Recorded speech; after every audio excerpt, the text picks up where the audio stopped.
Hi guys, I'm going to show you a little bit about creating a breakout puzzle with slides and how I lock down the background on my slides in a drag and drop kind of thing, and a little bit how I format stuff. So I'm going to do a drag and drop with putting words with their correct gender, and I want to put a pretty background. So I've got a picture that's in my downloads bar at the bottom of the screen. It's cut off, you can't see it.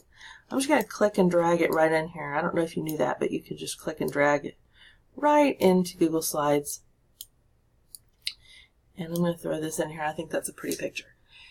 Now I covered up my words, so I've got to reorder this. I've got to put that in the back, right? So I'm going to right click on it, and I am going to send it to the back.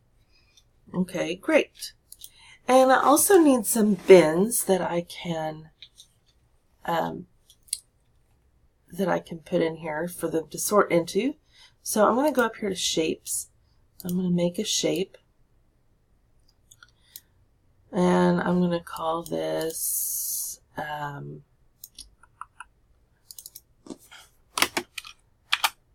feminine, if I can spell it. Okay, and I'm going to format that a little bit. Let's see. Let's make that much bigger, and let's change the font. Okay, now that's not real pretty. I actually like the picture in the background a lot, and I'm about to cover it up. If I put 3 of these buckets on top of it, I'm going to cover it completely up. So what I'm going to do instead, I'm going to change the color of this to something really dark. And then I'm going to click on this paint bucket. I'm going to go down to custom, and I'm going to make that semi-transparent. Okay, and now I can see the picture through it. Now, since that's dark, I think I'm going to make my text white so it'll stand out. And you know what? Let's go even, I bet we could go a little bit bigger than that. Not that big.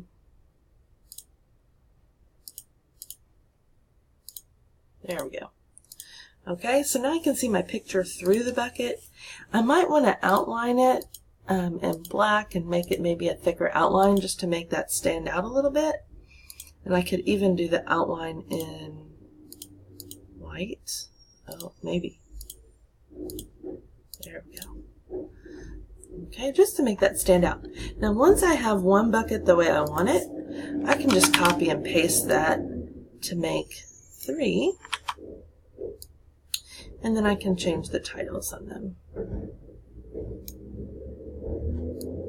That doesn't line up. There we go.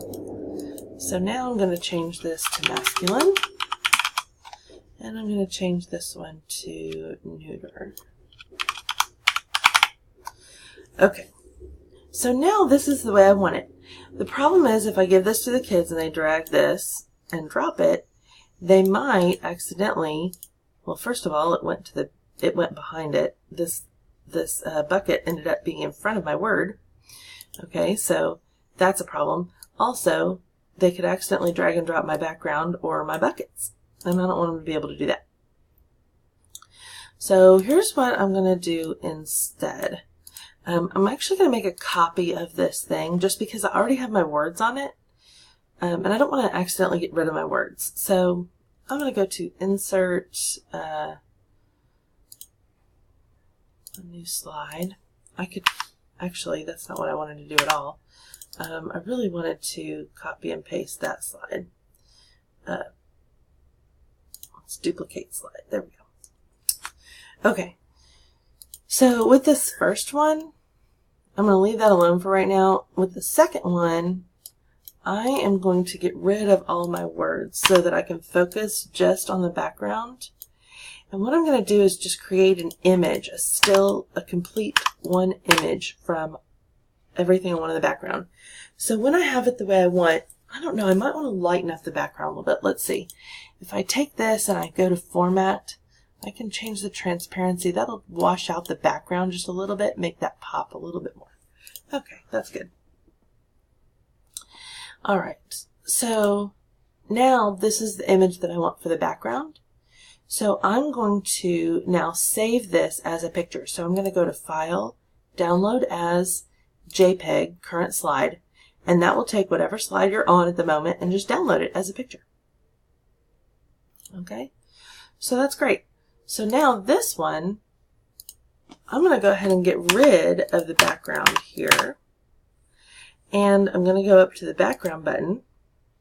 I'm going to choose an image. And I'm just going to drag that image right up that I just created and make it the background. And now the students can't accidentally grab the background and move it around. Now another way to do this would be if you have all the pieces like this, you could copy all the pieces. Let's do this. Copy all of that stuff. And we could go to the master view. Now I like doing it this way a little bit better. And pick any one of these slide formats that you have. It doesn't matter which one. Okay. And put your background on it. Alright. Now the key here is that these are still all elements on this one. This isn't a solid picture. You've got your picture in the background. The reason that I like doing this better than this way is that with this way, with the master view way, I can always go back and make changes. Like if I decide that this, maybe that shouldn't, I like it brighter. I didn't like it quite washed out like that. It took something away, so I wanted to make it brighter. If you do it with this way, where you just save it as an image and upload that image as the background, I think that, you lose your opportunity to make slight adjustments to it. Okay. With this way, you don't. Also, you might have noticed that in this method, this got a little bit fuzzy because I uploaded it as a picture. Whereas the other method, it's not going to do that. So now what do I do? Well, so let's get rid of this background and maybe we should keep it and just compare it. So if I do my slide, oh, you know what? I need my words, don't I? Okay. All right. I have my slide here. I can go to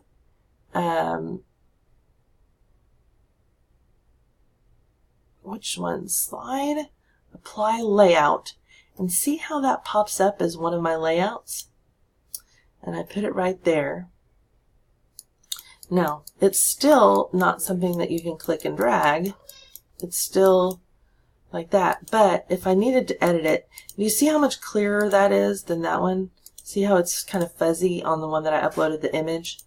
So I like using the master slide view a little bit better than that. And what I would do then is delete the stuff I don't need. I'm left with my